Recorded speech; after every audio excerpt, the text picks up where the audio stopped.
Warga Taniling TV, saat ini saya berada di Dusun Tuklok, Kecamatan Ngadirojo, Desa Kerjalor, Kabupaten Wonogiri. Jadi Kabupaten Wonogiri selain terkenal dengan gaplek, terkenal dengan pedagang baksonya yang merantau ke seluruh Indonesia. Dan juga kota Tiwul begitu, tapi ini saya akan meliput yang mungkin banyak warga Taniling TV yang tidak tahu. Apa itu? Wonogiri adalah sentra mete di Jawa Tengah. Nah, ini kita akan bertemu dengan Ibu Samiem. Beliau itu adalah pelopor mete pertama di Wonogiri. Dia yang pertama kali berbisnis mete di Wonogiri. Kita akan belajar bersama dengan Bu Samiem, tips-tipsnya apa, dan kita banyak ngobrol-ngobrol dengan Bu Samiem. Oke, warga Taniling TV, yuk kita ikuti. Bu Samiem, gimana kabarnya? Baik, Pak. Sehat Bu Samiem? Sehat, Pak. Pangapunten, Bapak. Alhamdulillah. Dan Mas Heri? Alhamdulillah sehat juga Pak. Terima kasih saya ngerepotin ini datang ke tempat Ibu ini untuk ngobrol-ngobrol tentang apa itu bisnis mete yang dijalani Ibu. Bisa diceritakan Bu sejarahnya awal-awal Bu Samiem ini menggeluti mete itu ceritanya gimana itu ceritanya? Ya, Pak. Itu awalnya saya itu tidak di sekolah nih sama sini. Ya, saya itu disuruh angon kebul sama sini. Angon kebu ya, angon kebu itu menggembalakan sapi sama Oke, kerbau sapi. ya. Nah, dari sekolah itu sore pangen duduk mete. Duduk mete, pulau bebek, pulau sapi, kok kacang di sana. Itu namanya judulnya pemikiran kalau kan waktu biasa anu bakal mete wae ya wong ora di sekolahne simbah nek boten-botane Pak Camat kali Pak Lurah mboten diantar sekolah zamane ku alih ngoten Pak. Ya. Nah, kula samake ngantos sak menika Pak. Tahun berapa Bu Samiem itu? Itu masih sak bubare Belanda itu berapa ya Pak ya tahun berapa ya? 70-an itu. 70-an ya? Iya. 70-an, kalau itu dimulai tahun 70 usia saya baru 1 tahun. Saya baru belajar jalan. Ibu Samiem sudah memulai mete. Jadi waktu Ibu memulai mete ini lainnya belum ada Bu ya? Belum ada pabrik jadi Suramaja belum ada Pak. Pabrik mete dan sono Iya. belum ada ya. Iya. Jadi bisa dikatakan Ibu ini pelopor pertama mete di Wonogiri ya? Iya Pak, iya betul Pak. Tuh, warga Taniling TV. Kalau Wonogiri itu sentra mete, Ibu ini pertama kali yang mempopulerkan mete di Wonogiri. Luar biasa sekali. Terus kemudian itu dari kecil berkembang begitu, mulai berkembang tahun sekitar berapa lama itu Bu? Tahun Itu tahun berapa ya Rey? 90-an. 90-an ya? Iya, dulunya kan masih pasar lokal. Iya, 90-an.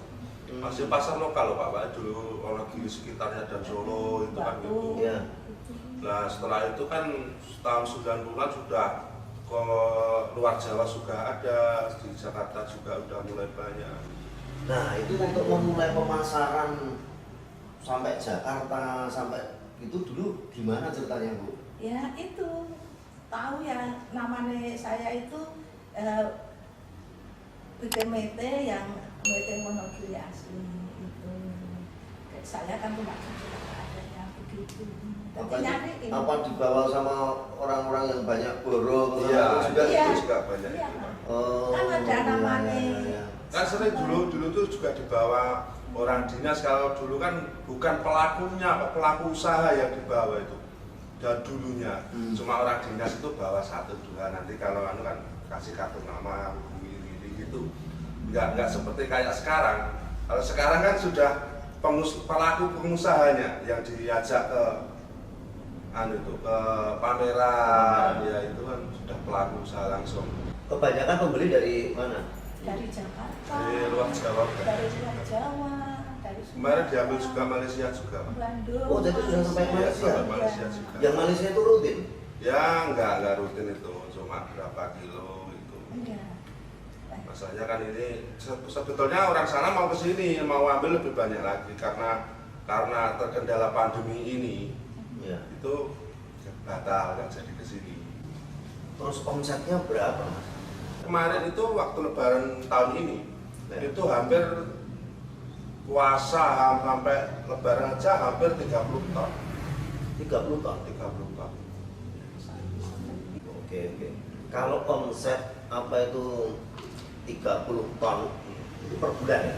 Per bulan puasa ini Oh, mau bulan puasa. menghadapi Lebaran. Sebetulnya ada pandemi ini juga malah lebih ramai itu. Oh begitu? Iya, kan ada online itu Pak. Penjualan lewat online itu kan orang nggak harus keluar rumah.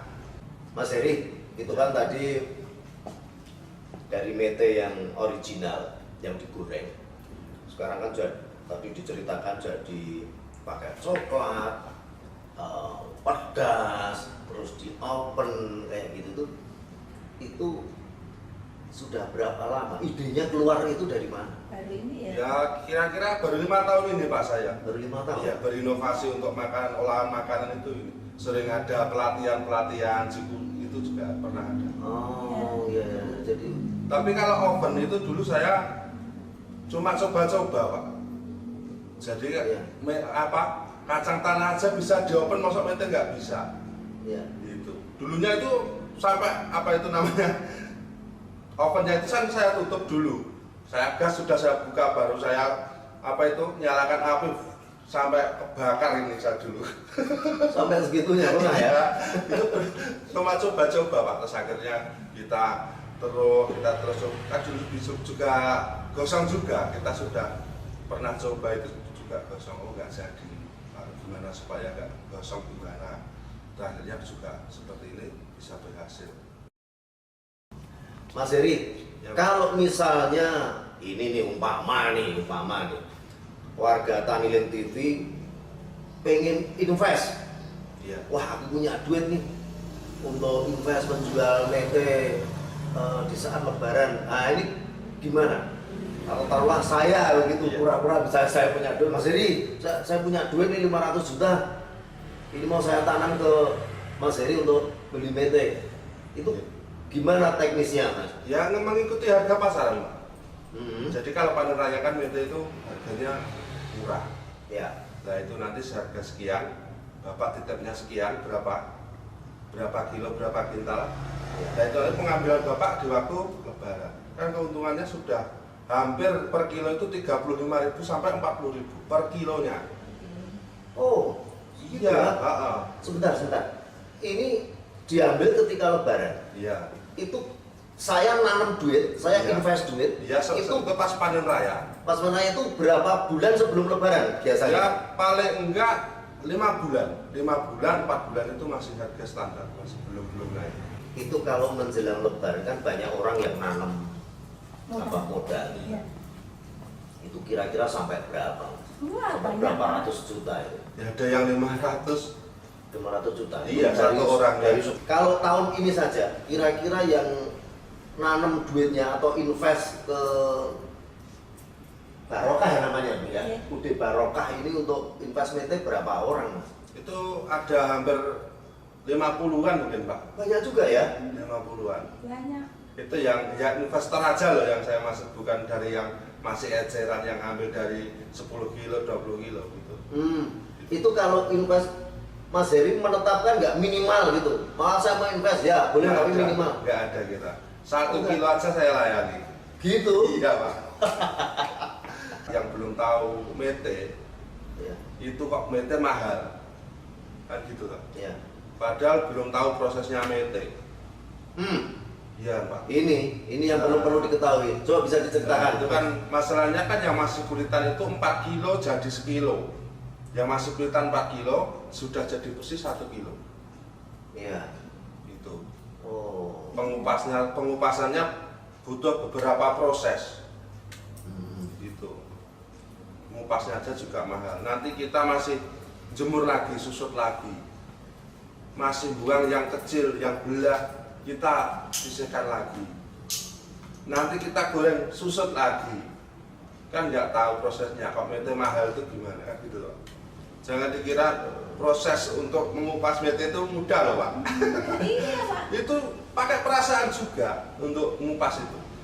Itu begitu pecah harganya beda ya Mas ya? Beda lagi. Warga Tanleng TV, saat ini saya berada di kebun milik Mas Heri, di kebun mete ini. Jadi masyarakat di Wonogiri Ngadirojo ini biasanya setiap rumah itu punya 5, punya 4 mete gitu ya, Iya. Mas Heri ya. Ini kalau Mas Heri sendiri punya berapa pohon ini Mas? Banyak sekali Pak, sana sampai sana.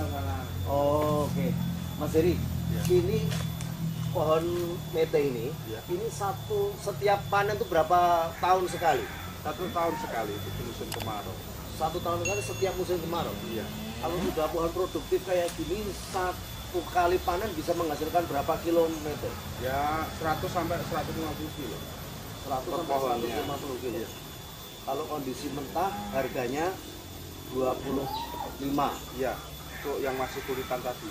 masih kulitan. Jadi kalau misalnya ini menghasilkan 100 kilo, Iya.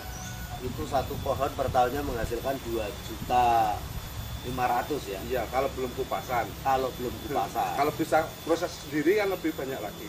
Oke. Warga Tanleng TV, saat ini saya berada di kediaman Mas Heri. Ini di antara kebun apa ini? Kebun mete. Dan ini kita diperlihatkan berbagai varian produk yang dibuat oleh Mas Heri. Ini banyak banget, biasanya saya tahunya cuma Mas Heri. Cuman mete goreng. Iya. Sama yang pedas ini pernah tahu waktu saya di Bali begitu. Tapi ini ada coklat, mete yang dibalut coklat ya Mas ya. Iya. Terus ini ada yang bakar. Nah, ini mete bakar ini mengingatkan waktu saya masih kecil. Dapat 1-2 biji mete dibakar. Karena nggak bisa ya akhirnya jadinya gosong. Tapi baunya satu kampung bau semua kalau ini pas dibakar ini. Dan ini yang Di oven. oven. Nah, yang di mete oven ini yang produk mungkin satu-satunya di Wonogiri Iya. ya. Ini satu-satunya produk mete oven di Wonogiri punya Mas Heri. Dan ini yang pedas manis. Ini yang pedas manis banyak banget variannya. Dan ini yang goreng yang seperti di tempat umum. Dan ini ada lagi nih peyek. Ini keripik ya. Istilahnya Iya, Pak ya? peyek. Iya. Ini peyek mete. Iya, sama. Ini sambal pecel atau sambal gado-gado juga bisa dipakai sambal gado-gado. Ini murni dari mete kacangnya. 100%. 100%. Kebayang enaknya kayak apa kan? Masalahnya kan ada tingkatan Pak. Untuk yang mentah kita jual ada tingkatan. Ya, tingkatan di Ada mana? yang biasa, super aja. Kalau yang gini dia standar semua. Oh, kalau yang super itu bedanya di besarnya atau Besar kecilnya ya, utuhnya iya. Oh gitu. Iya. Ya seperti itu ya begitu. Kalau yang yang utuh semua, super utuh semua. oh kalau super utuh semua itu biasanya pemasaran ke mana, Mas? Itu sampai Bandung, Jakarta. Baru Jakarta biasanya untuk perorangan atau apa? Perorangan sudah. Kalau perusahaan coklat atau itu nggak pernah misalnya Belum ada. belum ada. Iya, biasanya pakai yang kecil-kecil. Yang seperti yang dibikin payak ini. Oh. Kalau gitu. coklat biasanya Iya. pakainya itu. Tapi pernah nggak ada perusahaan yang ngubungin? Ada dulu, tapi cuma kapasitasnya lebih banyak. Kita cari yang untuk pecah sulit. Susah. Iya. Karena begitu pecah harganya beda ya. Iya, gitu. Dia mintanya yang pecah. Iya kan petani kan sama pengupas sendiri kan kalau ngupas kan tetap hati-hati. Gimana caranya nggak pecah? Supaya harganya bisa Iya, betul. bagus. Iya. Kita juga dibesarkan, bukan usaha kami dibesarkan bukan saya sendiri, juga Iya. dibantu dari pemerintah. Pemerintah. Oh ya, kalau bantuan dari pemerintah Itu ada alat pengepres kulit mete sama pengupas dulu ada. Gitu. Sama dibantu untuk pemasarannya juga. Iya. Itu terus yang paling saya banggakan dari dinas-dinas itu dibantu untuk pemasaran. Oh, dibantu Dari dengan cara dinas, dengan cara ikut pameran ya. dibiayai Iya, dari sana. fasilitasi semua. Hmm. Itu dari dinas. Jadi dari dinas perkebunan kabupaten, perkebunan provinsi sama dinas Pertanian Kementerian. Saya sudah ikut pameran di sana. Setelah pameran ada perubahan misalnya omset atau Sekali, gimana? banyak perubahan sekali. Banyak Saya sekali ya? terima kasih ya sama dinas-dinas itu. Wih keren. Terus kalau untuk pohon itu bantuannya apa mas? Ya, Untuk apa? pohon. Oh bibit. Iya. Bu Samiem, dia seorang wanita desa yang sekolahnya hanya sampai kelas 5 SD dan tidak lulus, tetapi dia memelopori perdagangan mete di Wonogiri. Jangan lupa subscribe Taniling TV. Oke? Bisnis agri tidak pernah mati.